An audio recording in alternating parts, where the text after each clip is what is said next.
পুরনো ছাদের দিকে তাকিয়ে থাকতে থাকতে হঠাৎ করেই লোকটা একটা অদ্ভুত ধরনের জিনিস দেখতে পেল। সে ধীরে ধীরে হাত বাড়িয়ে সেইটাকে টাচ করতে জিনিসটা নড়ে উঠল। লোকটা শক্ত করে ধরে টান দিতেই বেরিয়ে এলো একটা বিশাল বড় ইঁদুর। আর মুহূর্তের মধ্যেই ঘরের উপরের অংশ ভেঙে অসংখ্য ইঁদুর বন্যার মতন নেমে এসে লোকটাকে পুরোপুরি ঢেকে ফেললো। সে মরিয়া হয়ে বাঁচার চেষ্টা করছিল, তারপরে হঠাৎ সবকিছু অদৃশ্য হয়ে গেল। এইটা ছিল শুধুই তার একটা খারাপ স্বপ্ন। লোকটার নাম ছিল মাসান।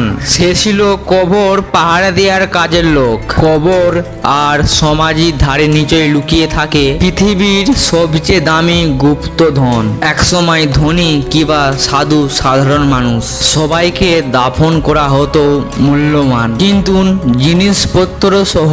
মানুষের চোখে সেইগুলো ছিল টাকা, কিন্তু ইঁদুর আর পোকা মাকড়ের কাছে ছিল শুধুই খাবার। জয় প্রচুর ঋণ করে ফেলেছিল মাসিন, তাই বাধ্য হয়ে সে কবর লুটের কাজে নেমেছিল।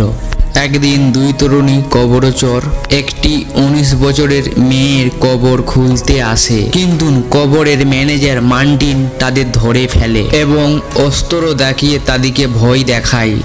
তারপর তারা পালিয়ে যেতেই মাসিন তারপরেই সুযোগ বুঝেই কবরের ভিতরে নেমে পড়ে। ভাগ্য ভালো ছিল, সে আধখানা সোনার দাঁত খুঁজে পায়, কিন্তু সেইটাকে ভালোভাবে না ধরতে পারায় সেইটা নিচেই পড়ে যায়। সেইটা খুঁজতে যে হঠাৎ অচেনা জিনিস কিছু তার গায়ে কামড় বসায়। সে ভয়ে তাকিয়ে দেখে কিন্তু একটা কালো ইঁদুর। মাসিন সঙ্গে সঙ্গে সোনার দাঁত ছেড়ে দেয়। তারপরে মাসিন সময় মতন ঋণ শোধ করতে পারে না। পাওনাদার তাকে হুমকি দেয়, মার্কিনের কাছে মাত্র 1 সপ্তাহ সময় আছে, না হলে সে আর কবরচোর থাকবে না, সাধারণ চোরে পরিণত হবে। ঠিক তখনই তার দিকে ভাগ্য ঘুরে যেন তাকালো, কিন্তু এক ধনীর সেনাপতির মৃত্যু হয়। তাকে সমাধি করা হবে বিশাল কবরস্থানের মধ্যে, কিন্তু শোনা যায় তার মুখের ভিতরে সোনার দাঁত, কিন্তু তার হাতে মূল্যবান মেডেল আর রুমাল রয়েছে। এমনকি যেই তলোয়ার দিয়ে রাজা নিজেকে আঘাত করেছিল সেইটাও ওই কবরেই আছে, অমূল্য সম্পদ।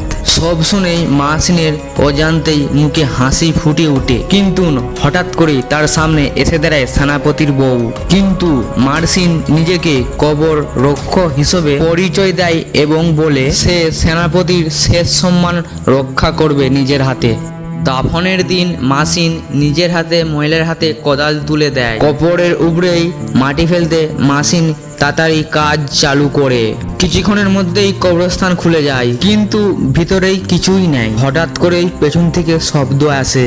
দেখা যায় ইঁদুরে রাজার মৃতদেহ টেনে নিয়ে গেছে, কিন্তু মাসিন তাড়াতাড়ি তার পেছু নেয়। দৌড়ে ধরতে গিয়ে শুধু তার হাতে একটা জুতো আসে। সে কিছুক্ষণ চিন্তায় পড়ে যায়, এত গভীরে ঢোকা কি ঠিক হবে? কিন্তু তখনই তার চোখের সামনে ভেসে উঠে পাওনাদারের মুখ, কিন্তু ঋণের চাপ আর অপমান ভেসে উঠে। কিন্তু নিজেকে তাকে বাঁচাতে হলে তাকে ঝুঁকি নিতেই হবে। সে দেখতে পেল একটা বিশাল ইঁদুর মৃতদেহ টেনে নিয়ে যাচ্ছে।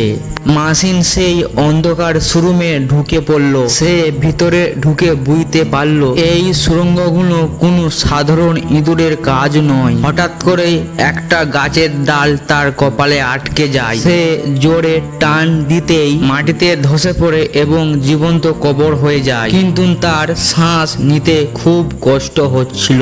সে ভয়েতে ভগবানকে ডাকতে শুরু করলো। সে কষ্ট করে বেরোতে আবার এগুতে পেছনে থেকে ছোট ছোট ইঁদুর তার দিকে দৌড়ে আসে। তারা প্রায় তাকে গিলে ফেলছিল।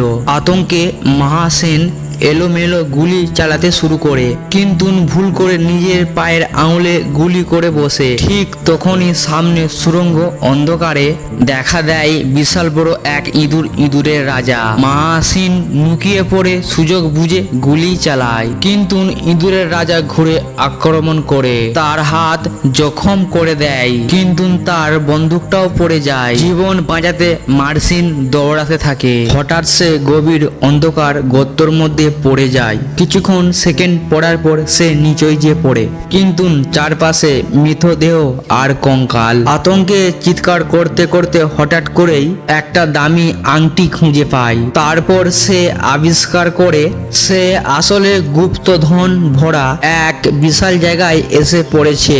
ইঁদুরগুলো মৃতদেহ খেয়ে ফেললেও সব মূল্যবান ধনরত্ন ফেলে রেখেছে, কিন্তু রাজার তলোয়ারও সেখানে ছিল। কিন্তু সেনাপতির অনেক আগে ইঁদুরে দেহ খেয়ে শেষ করেছে। মাহাসিন তাড়াতাড়ি বেরোনোর রাস্তা খুঁজতে থাকে, কিন্তু সে হঠাৎ করে আলো পড়তে সে কিছু দেখতে পায়। এক বিশাল অশুভ দেবতার মূর্তি, কিন্তু মূর্তির গলায় খাঁটি সোনার হাড় ঝুলছিল। সেইটা দেখে মাহাসিনের চোখ চকচক করে উঠে যায়। সে ভাবে তার দিকে ঈশ্বর ঘুরে তাকিয়েছে। ঠিক তখনই অন্ধকারে আবার নড়াচড়া শুরু হয়। এক বিশাল প্রাণী আধা খাওয়া মৃতদেহ মুখে নিয়ে হামাগুড়ি দিয়ে তার দিকে এগিয়ে আসছিল। মাহাসিন নিজের জীবন বাঁচাতে পালাতে থাকে। অবশেষে সে কফিনের নিচে উঠে আছে, কিন্তু ইঁদুরের রাজা আবার হাজির হয়। এবার সরাসরি আক্রমণ। মাহাসিন মাটিতে পড়ে যায়। লড়াইয়ের সময় পেছন থেকে মাটি ধরে পড়ে ইঁদুরের রাজাকে চাপা দেয়, সে বেঁচে যায়। কিন্তু অন্ধকারের ভিতরে আবার একটা হাত বেরিয়ে আসে। মাহাসিন ভেবেছিল সব শেষ, কিন্তু সেইটা ছিল একটা নড়ে থাকা হাত। সে আনন্দে কেঁদে ফেলে ভগবানকে ধন্যবাদ দিতে থাকে। তারপর টর্চ জ্বালতে সামনেতে দূরে তাকাতেই এক টুকরো আলো দেখতে পায়। সে ভাবে মুক্তির পথ। অনেক কষ্ট করে সামনে এগুতে থাকে, কিন্তু শেষে পৌঁছাতে বুঝতে পারে ওইটা আসলে কফনের আয়নায় পড়া প্রতিফল ছিল। সে আবার অন্য কারো কফিনে আটকা পড়েছে। চারপাশে শুধু মাটি আর অন্ধকার। ঠিক তখনই আবার ইঁদুরগুলো আবার ফিরে আসে। তারা আবার ইঁদুরের রাজাকে আবার ঘিরে ফেলে। সুড়ঙ্গ আবার অন্ধকারে আবার ডুবে যায়। আলো নেই আর আশাও নেই। হঠাৎ করে কিছুক্ষণ পর কফিন খুলে যায়। সেই দুই তরুণ কবরচোর ফিরে এসেছে। তারা মার্সিনকে চিনে ফেলে। যেই তারা সোনার হাতটা হাতে নেয়, ঠিক তখনই মার্সিনের মৃতদেহ নড়ে উঠে। দুজনে ভয়ে পেছিয়ে যায়, আর পরে মুহূর্তে মার্সিনের মুখ থেকে ধীরে ধীরে একটা বেরিয়ে আসে কালো ইঁদুর। বন্ধুরা, এই ছিল সিনেমার গল্প। গল্পটা কেমন লেগেছে লাইক কমেন্ট করুন, আর আমাকে সাপোর্ট করুন এই ধরনের ভিডিও দেখার জন্য। আবার দেখা হবে নেক্সট ভিডিওতে।